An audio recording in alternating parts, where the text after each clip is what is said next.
Hello everyone, welcome to Canteen Cup.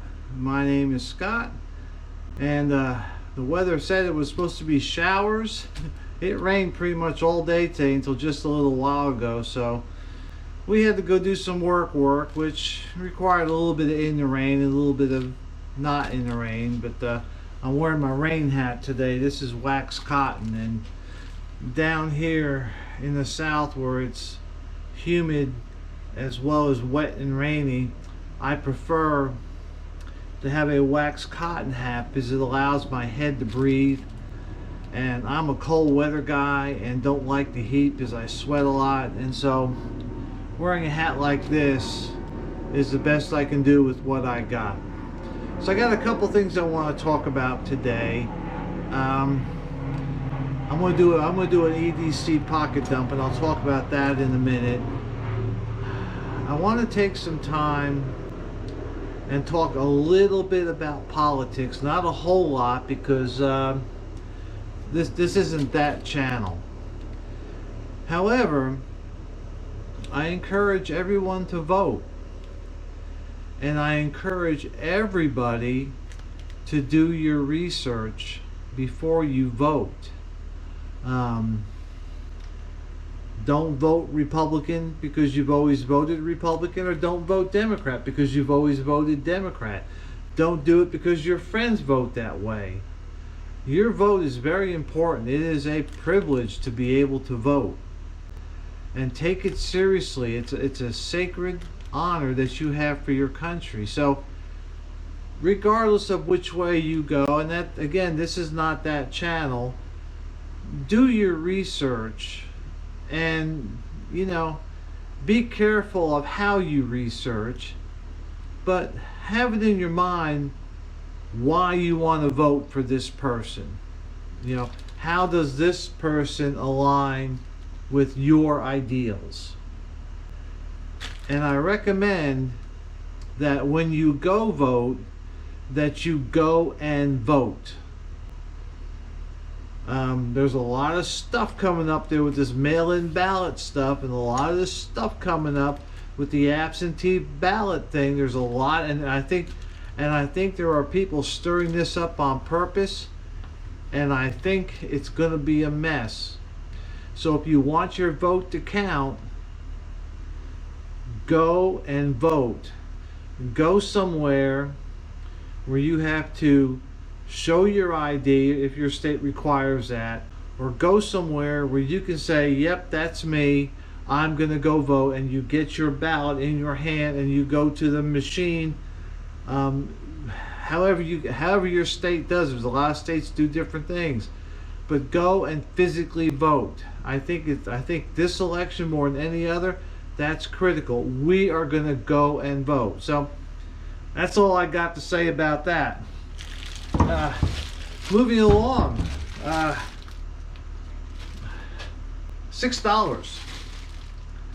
Yeah, I know, made in China, but $6. Heavy-duty bolt cutters. If they work once, they've earned their $6. But there's a lady we know.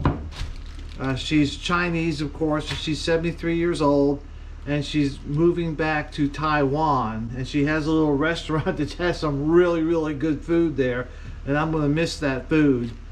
But she's going back, and so I think she had a little import-export business on the side, so to speak, and so she had, when we were in there eating lunch one day, she had these bolt cutters, and she had a $6 tag on it, and I said, are those $6? She goes, yes. I go, I'll take them. So even if they only work once, I've gotten my money out of it. That was just kind of fun.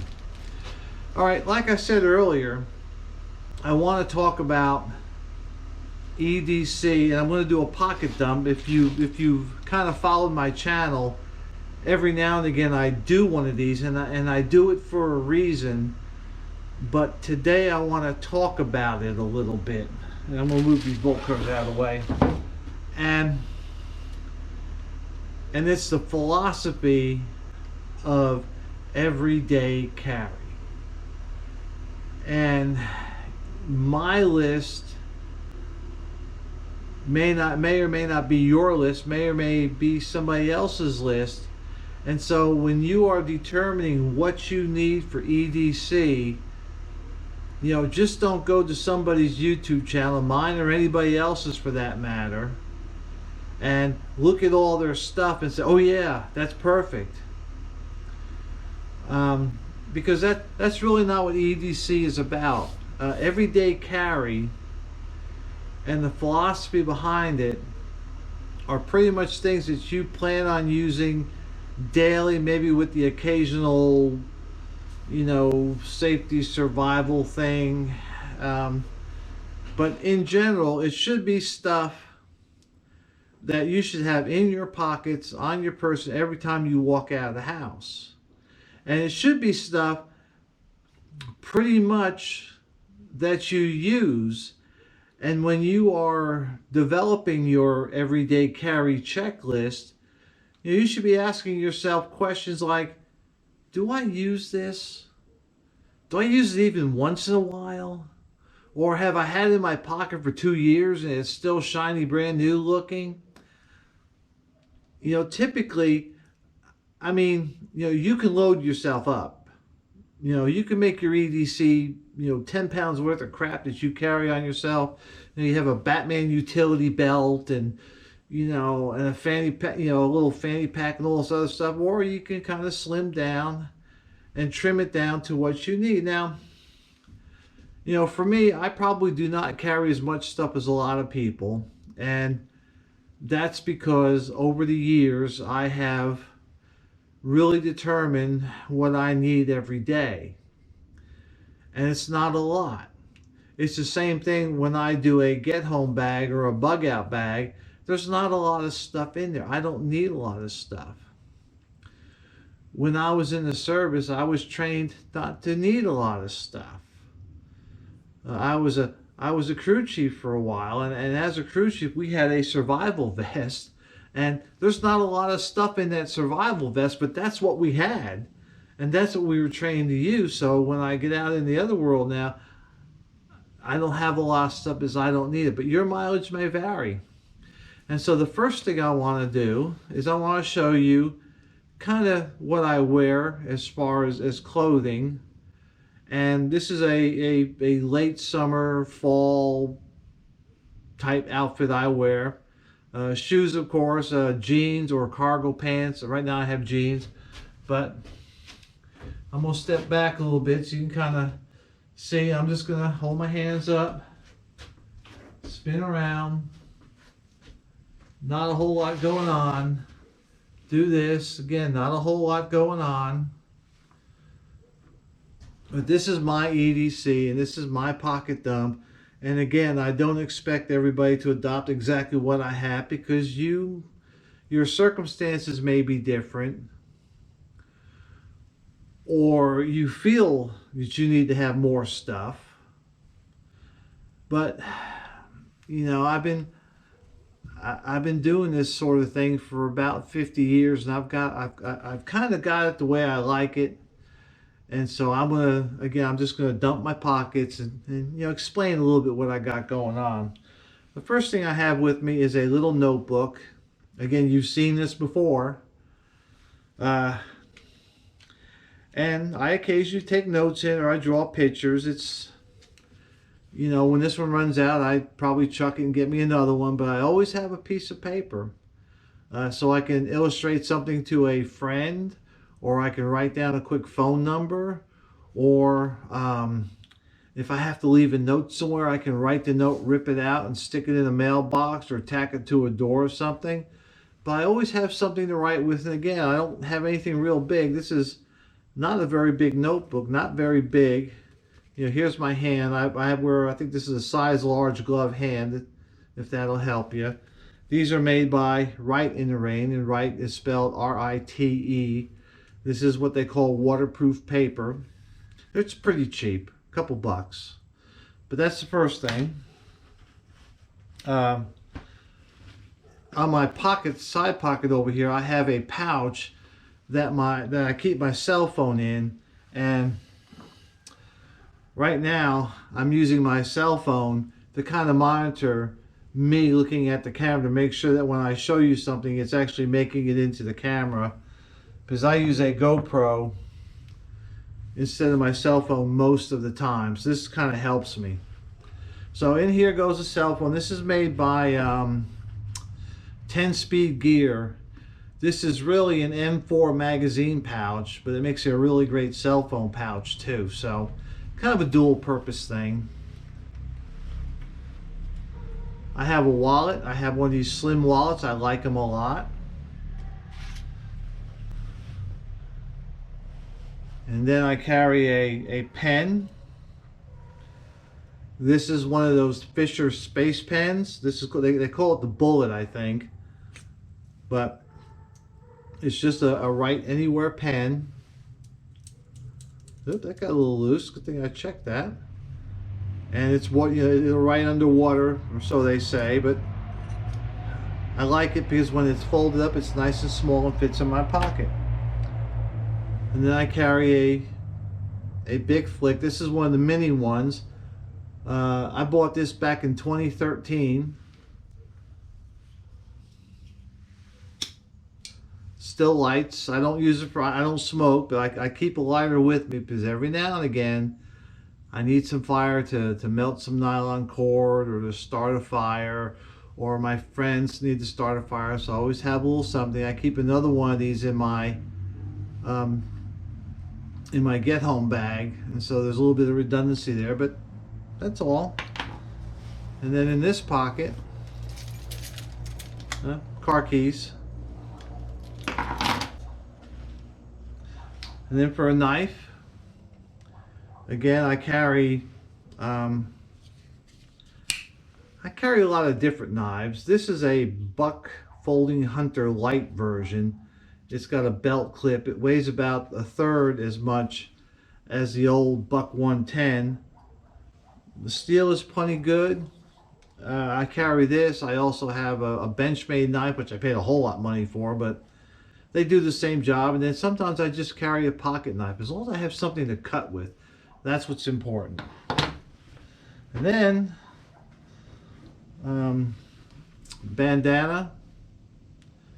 You know, you'll see me with a bandana.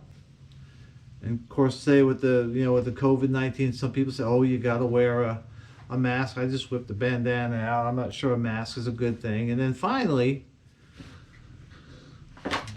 I have my pistol. In this case, it is a SIG P228, which I like a lot.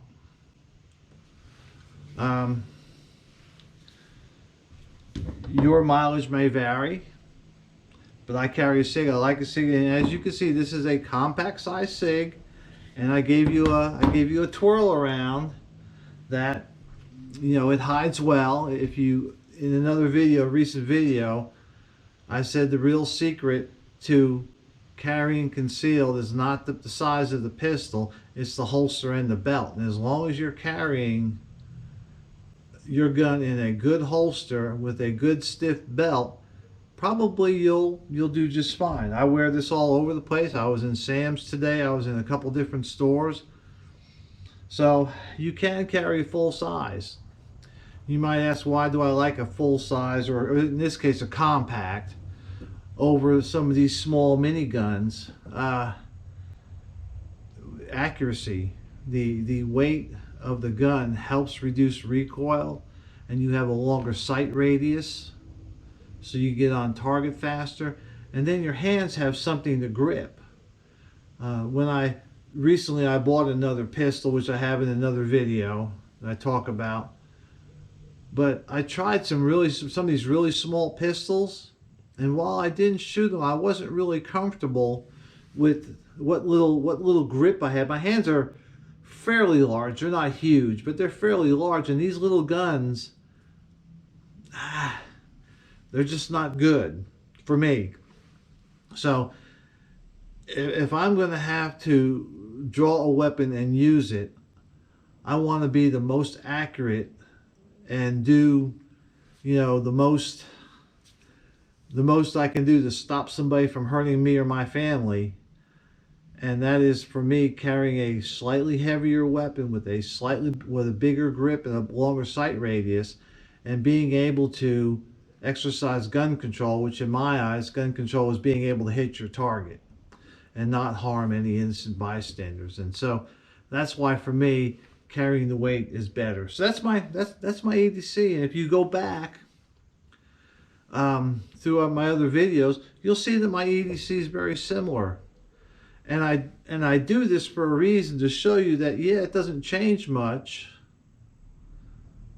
because I've got it down to where I want it. And I don't carry, what happens is when you start carrying a lot of stuff, is you start leaving it behind. And I did forget to show you something. I'll do that right now. No, I won't. I don't have it on me. I normally carry a little flashlight and a dog tag, and I didn't put it on this morning. So, and that's a sometimes, most of the time thing, but this morning I didn't do it. Shame on me. But this other stuff goes with me all the time. And so that's really what I got for you now. I wanted to show this to you. Again, it's a little bit repetitious. You've seen it before, but it shows you that I am fairly consistent in what I carry. And that that because I know what I have on my person, when it comes time to need it or use it, I know what I have and I know how to use it. So that's all I got, everybody. I want you all to be careful out there. You know, stay safe. These are scary times. You know, my prayers are for everybody out there. Just stay safe. Take care of you. Take care of your family. Get ready. Get prepared. Stay safe and stay secure. We'll see you.